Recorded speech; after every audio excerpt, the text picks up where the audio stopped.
Magandang araw po sa inyo lahat. Mga kapatid, sumati ng biyaya at pagpapala ng ating Panginoon Diyos na buhay. Magpatuloy po tayo sa pag-aaral po ng salita ng Diyos. Alam ko po, hindi kayo nagsasawa na makinig sa mga aral at turo ng ating Panginoon Kristo. At bago po tayo tumungo sa ating pag-aaral, nais ko po munang bumati sa inyo. At greetings po tayo kay Maria Schneider. Sabi niya, thank you sa channel na ito. Kahit ako nagwo-work, may nagbabasa ng Bible at malaking advantage sa mga walang oras na magbasa. At least, I consider na parang drama radio, especially pag nagpapahinga na. Okay, so salamat po sa inyo, Maria. Ako sana ay patuloy kayong sumusubaybay at nakikinig sa mga turo ng ating Panginoon Kristo. At ngayon mga kapatid, magpatuloy na po tayo sa mga question and answer at pagsagot na rin po sa bawat komento po ninyo. At dito naglilinaw lang po tayo mga kapatid. So puntahan natin. At ito po yung ating topic ngayon, mabait. Yan, di ba? Masarap pakinggan yung salitang mabait. Kapag ikaw ay merong kaibigang mabait, may magulang na mabait, di ba? May maanak na mabait. At yung salitang mabait, tandaan natin, mula yan sa Diyos. Hindi yan nagmula kay Satanas. Si Satanas, naku, puro kasamaan yan. Kaya pag-aaralan po natin yung salitang mabait. Yan po'y mula sa Diyos. At ngayon, bigyan po natin ng linaw itong komentong ito mula po kay Jinggoy Cantiga. Sinasabi niya, Sir, hindi lang sapat na mabait ka para maligtas. Intindihin mo, sir, yung Acts 2:38. Ikaw lang ang nagsasampol ng biodata. Alam niyo po yung biodata, hindi man po ako nagsasampol eh. Ito'y komento na inilinaw po doon sa ating huling upload. Puntahan po ninyo, pinag-aralan po natin doon, di ba? Kasi po nag-comment sila na kung saan yung patungkol daw doon sa Juan chapter 3 verse 3 hanggang 5 ay meron daw two kinds of baptism, di ba? You must be born again. Kaya nagbigay po siya ng example na kailangan daw parang yung biodata, pinipil upan. Ganun ba? Hindi naman po ganun. Kaya puntahan po ninyo kung hindi po nyo yun na nasubaybayan. Maganda po ang topic doon. Tumutungkol pa yun pala doon sa salitang born again ay bagong pagkatao, bagong buhay sa pamagitan ng salita ni Kristo. Na kung saan ay matuto tayong sumunod sa mga aral at turo na kung saan ay mula sa Ama. Binibigyan tayo na sumunod at tumupad sa pinapagawa ng Ama. So yun po ang mensahe doon sa ating naging topic. Kaya ho dito, balikan natin si Jinggoy. Kasi po para sa kanya yung salitang mabait ay hindi raw parang hindi sapat para maligtas. Alam niyo po kung ang Diyos ay hindi mabait. Ito pag-usapan natin yung salitang mabait para sa Diyos. Pansinin mo yung salitang mabait. Kung ang Diyos ay hindi nagpakita ng kabaitan sa iyo, ililigtas ba niya ng Diyos ang mundo? Di ba? Kaya dapat maintindihan yung salitang mabait. Parang sinasabi mo ay kasi ang kaunawang ganito na ayaw na maging mabait, si Satanas yun eh. Ayoko kayo maging kauri ni Satanas o maging kaisipan ni Satanas. Kasi ayaw niya maging mabait. Kaya sa kanyang buhay, yan na lang ang kanyang ginawa, gumawa ng kasamaan. Ayaw niya maging mabait. Kinakalaban ni Satanas ang pagiging mabait. Kaya kapag sinabi mo na hindi sapat na mabait para maligtas, siguraduhin mong hindi ka liligtas ng Diyos kasi ayaw mong tanggapin sa iyong sarili na yung salitang mabait ay mula sa Diyos. Kaya ibinigay niya ang kanyang anak para sa iyo, para sa akin, para tayo maligtas. Bigyan natin nga ng linaw yung sinasabi mo. Ikaw ang nagbigay ng talatang ito. Bago ko bigyan ng linaw itong Acts 2:38, bigyan mo na kita ng intro sa salitang mabait. Sinasabi dito sa kasulatan, basahin natin ito. Aklat ng Kawikaan 10:13. Nasusumpungan sa mga labi ng mabait ang katarungan. Pansin mo yan ha? Yung salitang mabait, nasusumpungan sa kanya yung katarungan. Para bang ang iyong unawa sa salitang mabait hindi pa sapat eh. Para bang ayaw mong tanggapin na yung salitang mabait nagmumula yan sa Diyos. Kaya itong salitang ito, katulad ni Kristo, mabait siya eh. Kung hindi mo nasumpungan ng kabaitan kay Kristo, paano ka? Ibig sabihin, pag sinasabi mong hindi sapat, hindi mo tinatanggap si Kristo sa buhay mo.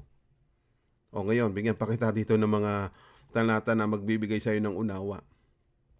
Dito sa Kawikaan 19:6, marami ang lumalapit sa pinunong mabait. O, i-consider natin si Kristo, pinuno. O, pinuno ng ating pananampalataya. Mabait yun. O, idugtong ko pa itong Kawikaan 12:10 para maintindihan mo, kaibigan Jinggoy. Ang taong matuwid ay mabait. O, napansin mo ba? Kapag ikaw ay mabait, nagiging matuwid ka sa harapan ng Diyos. Sa kanyang mga alagang hayop, ngunit ang taong masama ay malupit at walang awa sa kanyang mga hayop. O, katulad niyan, kung wala ka talagang bait, hindi ka matuwid. Kahit nga daw sa mga hayop, ay ikaw magiging malupit. Sige nga, kung ikaw ba ay may unawa sa salitang mabait, kung hindi nagiging sapat, ay siguro wala kang pagpipigil. Kung may alagang hayop ikaw, ay hindi mo kayang palakihin. Malupit ka. Kaya babalingan ka rin ng mga hayop na yan.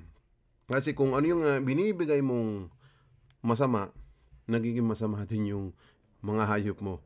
Kaya kung ikaw'y malupit, yung inaalagaan mong hayop, magiging malupit din. Kaya kailangan managumpay yung kabaitan kaysa doon sa kasamaan. Tandaan mo yan. Kung hindi talaga sasapat sa iyo ang salitang mabait, aywan ko sa iyo. Kaya mamaya di-discuss ko yung binigay mong talatang yun para hindi pa rin ninyo nauunawaan ninyo. Ngayon, dahil ako nagbibigay ng mga talata para maunawaan po ninyo yan. O, diga? O, pasinin natin pa itong mga talatang ito. Sa Kawikaan 12:4, ang mabait na babae ay putong ng kanyang asawa. Eh kung may asawa ka, hindi ka nakasumpong ng mabait na babae. Nako, kawaawa ka. Diba? Sabi pa dito, ngunit siya ay kayahiya ay parang kabulukan sa kanyang mga buto.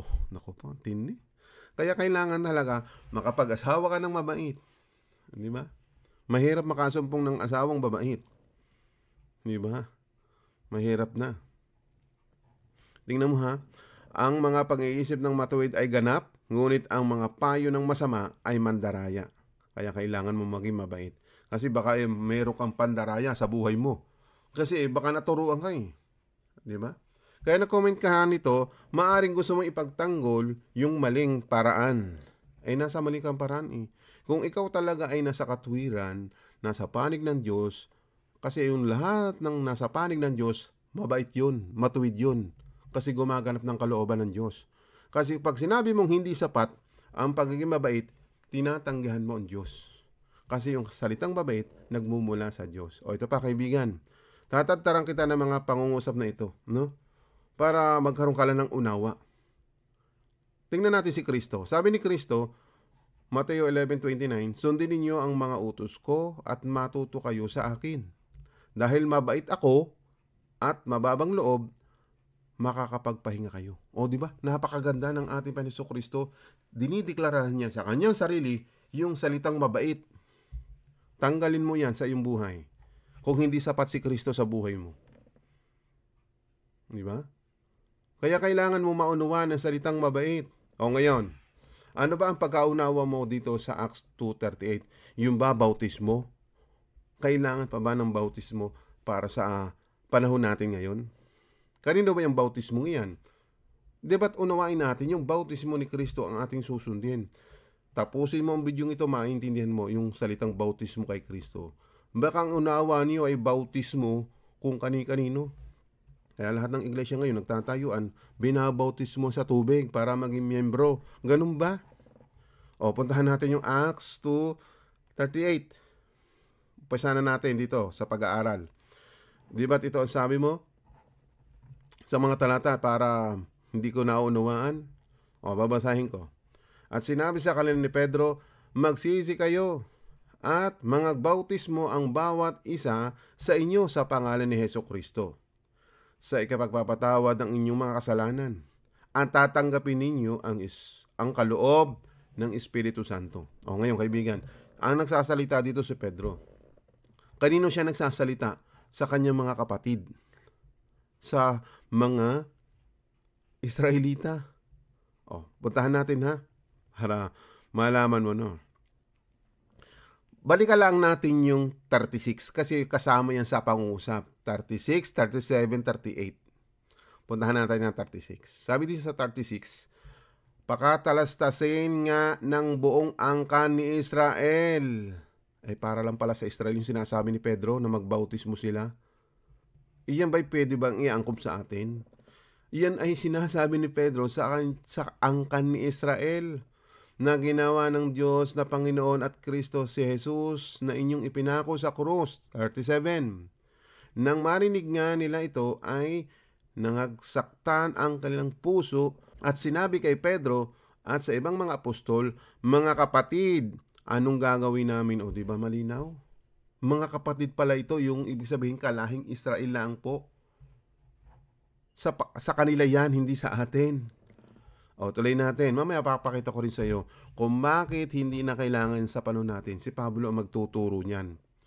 Dahil si Pablo ay inalaan sa mga hindi Hudyo. Para makapakinggan natin, itong ginagawa ba nilang bautismo sa tubig, kailangan ba natin ganapin? O mamaya ha, tuloy pa natin sa 38. Kaya sinasabi ni Pedro sa kanyang kapwa Israelita, sinabi sa kanila ni Pedro, mangagsisi kayo at mangagbautismo ang bawat isa sa inyo. Kasama ba tayo? Tanda mo yung 36, sa angkan ni Israel ang sinasabi yan. Yan sa 38, mangagbautismo ang bawat isa sa inyo sa pangalan ni Hesukristo. O diba? Ngayon, ipapatupad mo ba yan sa iglesia mo ngayon? Yan ang dapat niyong malaman. Tayo mga hindi Hudyo, para makabahagi, ituturo ni Kristo o ni Apostol Pablo. Kasi yung turo ni Kristo, ipinasa kay Apostol Pablo para maintindihan natin. O kaya itong sinasabi ni Pedro, sinabi sa kanila ni Pedro sa kanyang kalahing angkan ni Israel, magsisi kayo, magpabautismo ang bawat isa sa inyo sa pangalan ni Hesukristo sa ikapagpapatawad ng inyong mga kasalanan at tatanggapin ninyo ang kaloob ng Espiritu Santo. Di ba't napakalinaw? Para lang pala ito sa angkan ni Israel, yung bautismo na itinuturo ni Pedro. O ngayon, itong Acts 2:30, naiintindihan mo ba, kaibigan Jinggoy? Kaya sinasabi ko sa iyo. O ngayon, ililinaw ko pa sa iyo. Sa mga talatang ito, sa mga sinasabi ni Pablo, ito para sa atin na yan. Anong turo? Para maintindihan natin, may tinuturo si Pablo, bakit siya nagbabautismo? Doon sa kanyang kalahing Hudyo. Pero may tinuturo si Pablo na hindi kailangang magbautismo tayo mga hindi Hudyo. Kasi hindi tayo saklaw ng kautusan ni Moises. Iyan ang tandaan mo, hindi tayo saklaw ng kautusan ni Moises. Saklaw na tayo sa paraan ni Kristo. Pansinin natin itong mga talatang ito. Unang Korinto 1:17. Sapagkat hindi ako sinugo ni Kristo upang bumautismo, kundi upang mangaral ng ebanghelyo. Unawain mo, kaibigan Jinggoy, o doon sa lahat na nakikinig dito, hindi lang po ito kay Jinggoy ha. Kasi po kayo, baka sinasabi pinagbabawalan ko kayo, hindi. Kung iyan ang ritual ninyo at ginagawa nyo sa inyong iglesia, go ahead, magbautismo kayo. Ang ipinapaunawa ko sa inyo, yan ho. Si Pablo, kung ating unawain, sapagkat hindi ako sinugo ni Kristo upang bumautismo. Malinaw po ba? Kundi upang mangaral ng ebanghelyo. Hindi sa karunungan ng mga salita, baka mawala ng kabuluhan ang krus ni Kristo. Kaya ang pinapangaral ni Apostol Pablo, ano ang kahulugan ng krus ni Kristo? Yung kanyang kamatayan para iligtas ka. Diba? Yung sinabing nabautismo kay Kristo, ibig sabihin yung kasalanan mo pinatawad dahil kay Kristo, siya ang tumubos ng kasalanan mo. Ngayon, naiintindihan mo ba yan? Basahin natin sa ibang salin. Sapagkat hindi ako sinugo ni Kristo upang magbautismo, kundi upang mangaral ng magandang balita, at hindi ko ito ginagawa sa pamagitan ng mahusay na pananalita at karunungan ng tao, upang hindi mawala ng kapangyarihan ang pagkamatay ni Kristo sa krus. Yan, malinaw na. Kasi nga po yung pagkamatay ni Kristo sa krus, yun ay isang bagay na may kapangyarihan na iligtas ka sa kasalanan. Ito pa, babasahin ko pa ito sa iyo. Salamat sa Diyos at wala akong binautismuhan sa inyo, maliban kina Crispus at Gaius. Di ba? Bakit nagpapasalamat si Pablo sa Diyos na wala siyang binautismuhan maliban kanino? Sino ba si Crispus at Gaius? Maaaring yan kapwa niya Hudyo. Napansin po ba ninyo? Pwede siyang bumautismo sa kapwa niya Hudyo. Pero yung babautismo niya mga hintil ay hindi. Puntahan natin ito 1 Korinto 1:15. Kaya walang makapagsasabing binautismuhan kayo sa pangalan ko. Ibig sabihin, ang bautismo na dapat natin matanggap ay yung bautismo ni Kristo. Sa paraan ba yun ng tubig? Iba ang bautismo ni Kristo. Tapusin mo ito, ma-realize mo bandang huli. Kasi hindi ko muna sasabihin. Pinapaliwanag ko muna yung mga bagay na bautismo. Bautismo na kung saan ay pinapatupad, saan? Sa mga Israelita. Yung binasa natin kanina. Kung itutuloy pa natin sa 16, sabi dito, binautismohan ko rin pala si Estepanas at ang kanyang pamilya. Baka sabihin nyo, nagbabautismo pala si Apostol Pablo. Ang binabautismohan niya yung kanyang kalahing Hudyo. Kaya sinasabi niya, binabautismohan ko rin pala si Estepanas at ang kanyang pamilya. Maliban sa kanila, wala na akong natatandang binautismuhan ko. Di ba? Napasin mo yung sinabi dito, maliban sa kanila. Ibig sabihin, para lang sa kanila yon. Kung magbabautismo siya, di kilala niya kung lahat ng nababautismo niyan. Yun ang sinasabi ko po sa inyo. Yung kanyang ibinabautismo, yung mga kalahi lang niya. Kung itutuloy mo sa 17, yan sapagkat hindi ako sinugo ni Kristo upang magbautismo, kundi mangaral ng magandang balita. Kaya sa isang salin, sapagkat hindi ako sinugo ni Kristo upang magbautismo, kundi upang mangaral ng ebanghelyo. Di ba na malinaw na sa atin? Kaya ang sinasabi po ni Jinggoy, kailangan pa pala ang bautismo sa inyo kung gusto ninyo. Sinusunod pala ninyo yung paraan ni Pedro, para lang sa angkan ni Israel. Hindi naman tayo angkan ni Israel. Napansin mo ba yan? Sa angkan lang ni Israel. Balikan natin ang talatang iyon. Saan tayo nag-umpisa? 2:38, di ba? Yan ang pinapabasa mo. Bumalik ka lang ng 36. Di ba? Yan po yun. Pakatalastasin nga ng buong angkan ni Israel, palitan ng salin.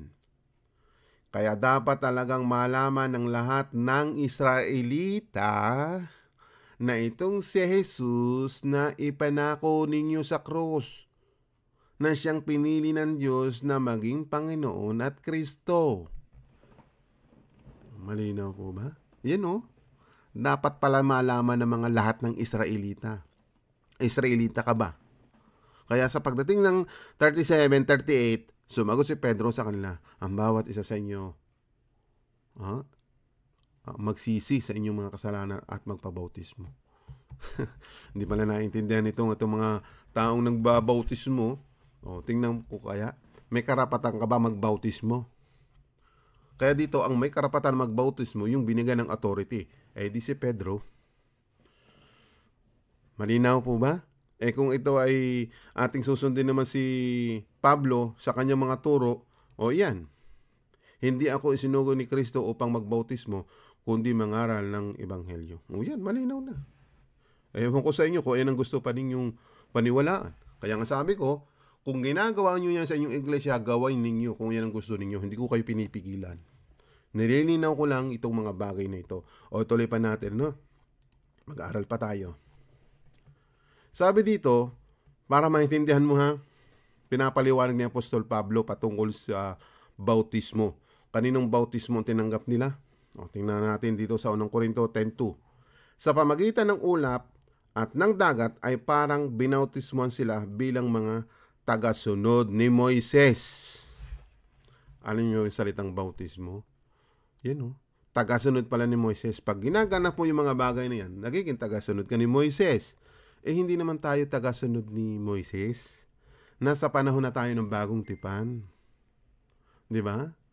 Tuloy lang natin sa 3. Kumain silang lahat ng pagkain mula sa Diyos.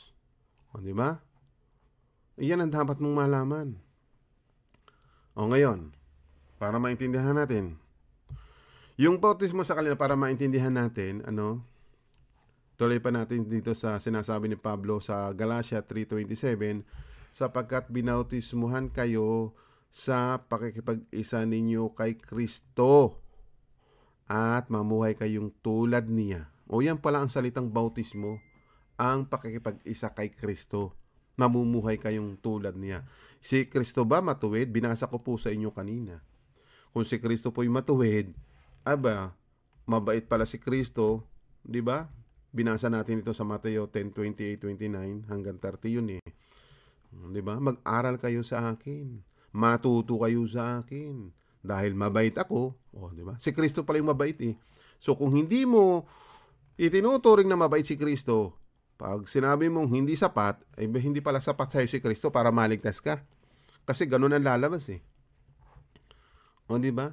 Sabi dito, sapagkat binautismohan kayo sa pakikipag-isa nyo kay Kristo. Yung palang bautismo, pakikipag-isa kay Kristo. Yung sinasabi mong hindi mabait, ang hindi sapat. Si Kristo nga ang kasapatan eh. Malinaw ba sa'yo? Yan. Ito pa babasahin ko pa tayo sa 38. Ngayon, wala nang pagkakaiba ang Hudyo sa hindi Hudyo, ang alipin sa Malaya, ang lalaki sa babae. Kayong lahat ay iisa na dahil na kayo'y na kay Kristo na. Diba? Kahit Hudyo ka pala o hindi Hudyo, kapag ikaw ay na kay Kristo na, yan. Wala nang pagkakaiba. Kasi si Kristo, ang kanyang paraan ng bautismo ay pagsunod sa Kanya, sa Kanyang mga aral at turo. Ngunit na yung bautismo sa tubig. Susunod ka na lamang. Pang napakinggan mo, tuparin mo. Ngayon, isisingit ng ibang mga ngaral, kailangan niyang bautismo. Pag kailangan pa rin, ibig sabihin, inalis na nga ni Kristo yun. Kasi siya na ang tumupad. Kasi walang makatupad. Ngayon, ang gagawin mo lamang, kung ano yung sinasabi ni Kristo sa bagong tipan, yun ang gagawin mo. Yun ang susundin mo. Dahil yun ang kalooban ng Ama. Diba? Pag sinunod mo si Kristo, ang sinusunod mo na rin ay yung kalooban ng Ama. Tumutupad ka, ginaganap mo, dahil ang pagsunod mo kay Kristo ay pagtupad sa sinasabi ng Ama. Yan ang malinaw. Okay ba? Naging malinaw ba ito sa iyo? Kasi yung salitang mabait sa iyo para bang hindi sapat eh. Ngayon, kung ako'y babaybay pa ng mga ganitong mga talata sa kasulatan, ang taong may pag-ibig ay mapagtiis, mabait. Hindi ba sapat yung mabait? Sinasabi mo? Balikan natin. Sir, hindi lang sapat na mabait ka para maligtas. Kasama po yan sa pananampalataya. Ang taong may pag-ibig, kasama yan. Ay mapagtiis, kasama yan. Mabait, kasama yan sa pananampalataya. Sasabihin mo hindi sapat, kasama yan. Hindi marunong mainggit, hindi hambog o mapagmataas. Yan ang dapat mong malaman. Di ba? Tuloy, sa 5, hindi bastos ang pag-uugali, hindi makasarili, hindi magagalitin, o mapagtanim ng sama ng loob sa kapwa. Kasama yun sa pananampalataya. Huwag mo sasabing hindi. Kaya binabaybay natin kasi baka magturo ka na sabihin mo na hindi sapat na mabait para maligtas. Kasama yan. Anong hindi sasapat? Si Kristo nga mabait eh. Di sapat na sa iyo yun. Pag pinag-aralan mo, yan, binabaybay natin. Yung sinasalita ni Apostol Pablo sa kanyang mga sulat, salita yan ni Kristo. Itutuloy pa natin. Ano pa? Hindi natutuwa sa kasamaan. Kasi yung kasamaan mula kay Satanas. Yung pag magiging mabait, kay Kristo yun. Panig ka ni Kristo. Kundi nagagalak sa katotohanan. Si Kristo nga yung katotohanan, di ba? Pag ikaw ay nasa katotohanan, ito na. Matyaga, laging nagtitiwala, laging may pag-asa, at tinitiis ang lahat. Di ba? Yan ang dapat mong malaman. Hindi ko na alam sa inyo kung anong gusto pa niyo ipaliwanag dito sa salitang mabait. Kaya po ako naglilinaw ay para maintindihan natin yung salitang mabait. Ito pa isa. Sa halip, maging mabait kayo. Yan o. Sa halip, maging mabait kayo at mawain sa isa't isa. At magpatawad kayo sa isa't isa gaya ng pagpapatawad ng Diyos sa inyo dahil kay Kristo. Di ba? Katulad niyan. kung di ka marunong magpatawad, di ba? Hindi ka pala maging mabait. Ang sabi dito, sa halip maging mabait kayo at mawain. Huwag mo sasabihin hindi sapat yan. Kasi pag sinabing hindi sapat, inaalis mo yon. Huwag mong aalisin yung salitang mabait. O ito pa isa. Sulat pa rin ni Pablo, ha? Para ito sa atin. Colossus 3:12. Kaya bilang mga banal at minamahal na mga pinili ng Diyos, dapat kayong maging mapagmalasakit, maganda ang kalooban, mapagpakumbaba, mabait, at mapagtiis. Diba? Yan ang mga aral na dapat mo matutunan kay Kristo. Ito pa. Unang Timoteo 6:11, ngunit ikaw bilang lingkod ng Diyos, kung gusto mo maglingkod sa Diyos, iwasan mo ang mga bagay na iyan, sikapin mong mamuhay ng matuwid, banal, may matibay na pananampalataya, mapagmahal, mapagtiis, at mabait sa kapwa. Yan. Kung hindi ka pala mabait, hindi ka mabait sa kapwa. Kasi ayaw mo maging sapat yung salitang mabait. Pag ginagawa mo yung kabaitan, maliligtas ka nga. Yan, kasama dyan. Kung maglilingkod ka sa Diyos. Malinaw ba sa iyo? O ito pa isa. Tatadtaran kita ng mga salita ng Diyos. Para yung iba, yung mga nakikinig dito, tumibay. Na hindi mabura sa kanila yung salitang mabait. Kasi laganap na yan na hindi daw sapat ang maging mabait. Kaya hindi lang ito kay Jinggoy, doon sa mga mapapadaan dito, doon sa mga makakaunawa, i-share nyo ito. Sabi dito sa 2 Timoteo 2:24, ang lingkod ng Diyos ay hindi dapat nakikipag-away, kundi mabait. Ewan ko sa inyo. Kundi mabait sa lahat. Yan ho. Kundi mabait sa lahat. Nangingibabaw pa ho.